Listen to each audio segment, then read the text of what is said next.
All right, Lou Canellis along with Cassie Carlson, day 2 of mandatory minicamps, and no matter how hard it might have been raining in Lake Forest, Ben Johnson had his players on the practice field, not inside at the Walter Payton Center. Yeah, we walk into Hallis Hall every day. There's a whiteboard in our cubicle area that we work in throughout the season, and it tells you who's talking at the podium, where they're practicing, and it said fields 1 and 2, in parentheses, weather permitting. And all of us reporters were like, well, weather is not permitting. We're going inside for sure. But Ben Johnson said, no, we're going to play in the rain. And wasn't too bad, but definitely slippery out there. And it's good to see them, get on the field early, brave the elements, and already start getting ready for the season. What we saw, I actually thought it was a much better day for the offense after some struggles day 1, and I called it Olamide Zacchaeus Day because it seems to be Caleb Williams' favorite receiver. They brought him in from Washington as a free agent in this past offseason, and he clearly already has a connection building with him, and I think that's a smaller guy with a lot of speed that we'll see how he fits into this offense, and that's what we learned from Ben Johnson. And talking to DJ Moore day 1 too, is they're still trying to figure out where each receiver is going to play. So no one's in a specific spot right now, although we saw DJ Moore in the slot a little bit more day 1. That's not set in stone. Right now it's all about Ben Johnson figuring out every person's strengths and then piecing together where they can line up, and I'm sure they'll move around a ton too. I wasn't surprised to see Olamide Zacchaeus get... They call him OD, I heard, or OZ. That'll make our lives much easier. Zacchaeus out there. Yeah. But he was terrific out there, and as you said, came over from Washington, signed a 1-year deal with the Bears as a free agent, had his best season out of 6 seasons throughout his career with Washington last year. I think he had 45 catches. But I remember when the Bears signed him and you said, okay, they've got a punt returner here because he was second in the NFC.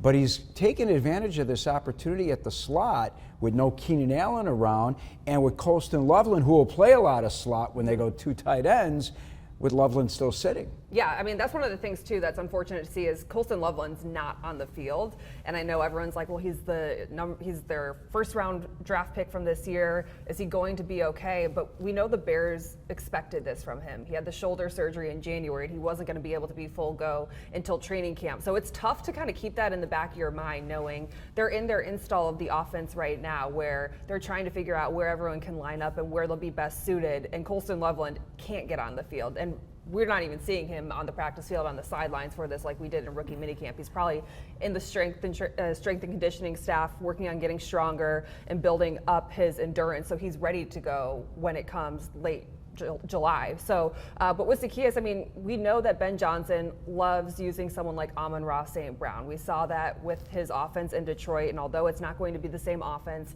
a small guy that's speedy in the middle can really help this offense, and especially with Caleb Williams, who's trying to get the ball out faster. I thought he did a really good job today getting the ball out quick, as you had mentioned when we were walking in. Didn't have a lot of time. There was a lot of pressure from the defense. Montez Sweat had a sack, Javon Dexter had a sack, and I thought the first drive in the 11-on-11 drill was pretty telling that Caleb Williams is getting the ball out faster. He had a check down to DeAndre Swift, multiple passes to DJ Moore, and then Zacchaeus had that touchdown at the end. So I thought it was pretty methodical in that sense. Although the defense was getting pressure, Caleb Williams did a good job getting the ball out. And they're starting to build some cohesion now on the offensive line. Yeah. We saw Ozzie Trapillo. I wasn't here for day 1 on Tuesday. You were.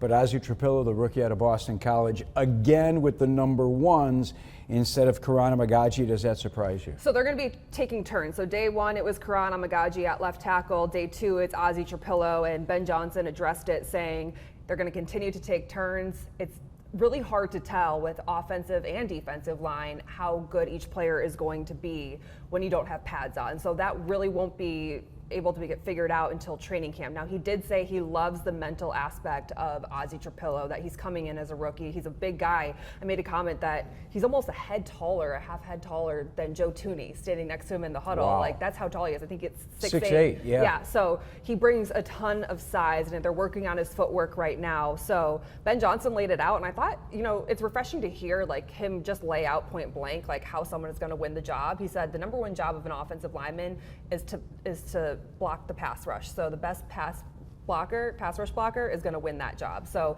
until training camp, they won't have that answer, but I think it's very telling that we're seeing Ozzie Trapello already getting reps with the ones, meaning to me that they don't fully believe in Karan Amagaji to take over for Braxton No, Jones. because he'd be getting all the reps right now. And it is important to keep in mind too that we don't know what they think of Braxton Jones when he comes back. He can't be on the field right now, so that could also change when he's healthy. How about Jaquan Brisker? I watched that guy, and I know yesterday he was giving it back and forth to the offense, and Cole Kmet and DJ Moore weren't happy about it, but you watch him out there. This guy's like a caged animal, man. Don't forget, he missed the final 12 games last year with a concussion, missed a couple of games his first 2 seasons with concussions, and he didn't get the extension that Kyler Gordon got, and he's up for the extension. So it's good to see Jaquan Brisker out there. Again, no hitting, no pads. So we really won't know if he can survive like he didn't the first 3 seasons without, suffering a concussion. We can only hope and pray, because I think he's such a talented member of that secondary at safety, and he did so much in limited time. I was looking back while we were on the sidelines, Cassie. I was looking back at his numbers and the amount of games he's played in 3 seasons.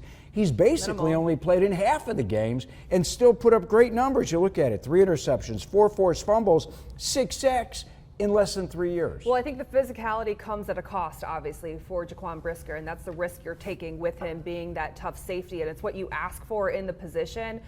And it's why you are hopeful that he can stay on the field the entire season. Not only is he trying to get paid, we saw the drop-off the defense had when he wasn't on the field. And so he is a vital piece to this Bears defense. He was Ryan Pohl's second pick in the draft when he was in his first year. So I love Jaquan Brisker because although he can't hit, he's still talking the same, and that's so important at that position. Just like being in receivers' ears, you know why the offense gets annoyed, because it's constant. And I actually laughed because he has this like celebration, and he explained it to me once, and I can't really remember it. He said he did it back at Penn State, and then I saw another DB do it today. I think it was Nashawn Wright. I'm looking at number 25. It was Nashawn Wright, yeah. And I was like, oh, see, so the other DBs are picking up on Jaquan Brisker's habits of taunting the offense, and I live for that with the DBs. And it's the best part about right now in minicamp and also in training camp, when you can stand and watch the entire practice and those 11-on-11 drills.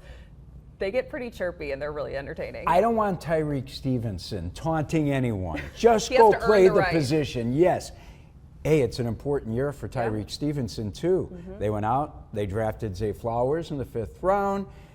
Some people out there feel that Terrell Smith should get a serious look, and after what happened with Stevenson in Washington, and I don't want to talk about it anymore because we've beat it to death, and no one's learned from that experience more than Tyreek Stevenson, he needs to step up. He'll talk to the media today. Yeah, and I'm excited to hear what he's learned maybe over this offseason about the importance of the year he's going in, and also the relationship he's started to build with his DB's coach, Al Harris. When Al Harris was hired, the first thing that people started talking about is that this guy played the game at a very high level for a very long time, and he is going to be so critical to Tyreek Stevenson and holding him accountable and coaching him and showing him and teaching him how it's done. When I had a conversation with Al Harris, I asked him what stood out about Tyreek Stevenson. Obviously, he watched the tape, and he's no stranger to what happened against the Commanders, and he said he still remembers his top 30 visit to Dallas when he was coming out of Miami. And he said he was one of my favorite visits all time because the guy is authentic. And if Tyreek Stevenson can figure out how to be himself, but also rein it in on the field and translate it to PBUs, interceptions, pick sixes, I think that is what Al Harris can maybe bring out of him the most. And, there's a maturity factor to it too. Maybe Tyreek Stevenson, let's hope he learned his lesson and he's had time to move on from it. We all know he wants to move on from it. And this coaching staff, which we have seen already, is going to hold people accountable. Let's hope that translates to Tyreek Stevenson and he absorbs all of that and understands the importance of his actions on the field. We've seen his aggressiveness get the best of him at times out there on the football field, but don't forget he had a pretty good rookie season with 4 interceptions. All right, one more day of mandatory mini camp that you will be at, and we will continue our conversations during the Bears offseason right here on Fox.